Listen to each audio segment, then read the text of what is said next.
Hi guys, এতিয়া মই দেখাম যে আপুনি যদি হাই সেকেন্ডাৰী ফাৰ্ষ্ট ইয়াৰত এডমিশ্যন হ'বলৈ অনলাইন কৰিছে, কোনো এটা স্কুলত অনলাইন কৰিছে, তে কেনেকৈ চেক কৰিব আপুনি অনলাইনটো এডমিশ্যনৰ বাবে একচেপ্ট হৈছে নে নাই বা এডমিশ্যনৰ সিট পাইছে নে নাই। তো যিকোনো একটা ব্ৰাউজাৰত যাই আপনি দৰ্পণ পোৰ্টেল বুলি সাৰ্চ কৰিব, দৰ্পণ পোৰ্টেল বুলি সাৰ্চ কৰিব। সাৰ্চ কৰিলে এনেকুৱা ইন্টাৰফেস হ'ব। প্ৰথম লিংকত ক্লিক কৰি দিব। ক্লিক কৰি দিয়াৰ লগে লগে এনেকুৱা এটা অপশন আহিব। চাওক ওপৰত চাওক ষ্টুডেন্ট বুলি এটা আছে গ্ৰীন কালাৰৰ, সেইটো ষ্টুডেন্টত ক্লিক কৰিব। ক্লিক কৰাৰ লগে লগে এতে যেটো এপ্লাই কৰোতে যেটো মোবাইল নাম্বাৰ দিছিল সেইটো মাৰি দিব। 3454 মই মাৰি দি আছো। তাৰ পিছত যাৰ এপ্লাই কৰা হৈছিল তাৰ ডেট অফ বাৰ্থটো মাৰি দিব। 05 ডেট অফ বাৰ্থটো মাৰি দিয়াৰ পিছত যেটো পিন নাম্বাৰ দিয়া হৈছিল, বেছিভাগে ডেট অফ বাৰ্থটো পিন নাম্বাৰ দিয়ে।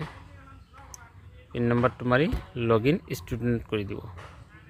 চাওক লগইন ষ্টুডেন্ট কৰি দিয়াৰ লগে লগে মই কেইটা স্কুলত এডমিশ্যনৰ বাবে অনলাইন এপ্লাই কৰিছো। চাওক এডমিশ্যন সাবমিটেড দুটাত এডমিশ্যন কৰিছিলো। আপনি যদি পাৰে পাঁচটাত এপ্লিকেশনটো কৰিব পাৰে আৰু তিনিটা আমাৰ ৰিমাইন্ড আছে, মানে আৰু পাঁচটা স্কুলত মই এপ্লাই কৰিব পাৰিম। তেনেকুৱা দুটাত এপ্লাই কৰিছিলো, টোটাল পাঁচটাত কৰিব পাৰে। এতিয়া একসেপ্ট ৰিজেক্টটো হৈছে না নাই এটা কেনেকৈ গম পাম। ওপৰত চাওক এডমিশ্যন অফাৰ্ড, এতিয়া 0 দেখাইছে। যেতিয়া মোৰ যিকোনো স্কুলত এডমিশ্যন অফাৰ আহিব, মানে একসেপ্ট কৰিব যে পাৰ্চেন্টেজ হিচাপত যে আমি হেতু স্কুলত খাটিম, ওপৰত 1 বুলি আহিব বা যিকেইটা স্কুলত খাটিম সেইকেইটা নাম্বাৰ আহিব। ঠিক এতিয়াও মানে সিলেকশন হোৱা নাই কোনো স্কুলতে। এতিয়া কেতিয়া সিলেকশন হ'ম চাওক তলফালে আহিলে চাব ইম্পৰ্টেন্ট ডেটবোৰ দি আছে।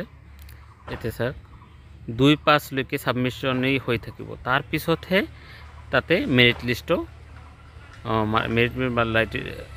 ৰাইটিং টেষ্টটো নহয়, মেৰিট লিষ্ট হিচাপতো ল'ব।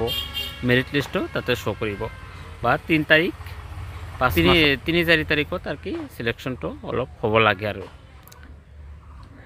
Thank you. এনেকৈ আপুনি আপোনাৰ মোবাইলতে আপোনাৰটো চাই লওক।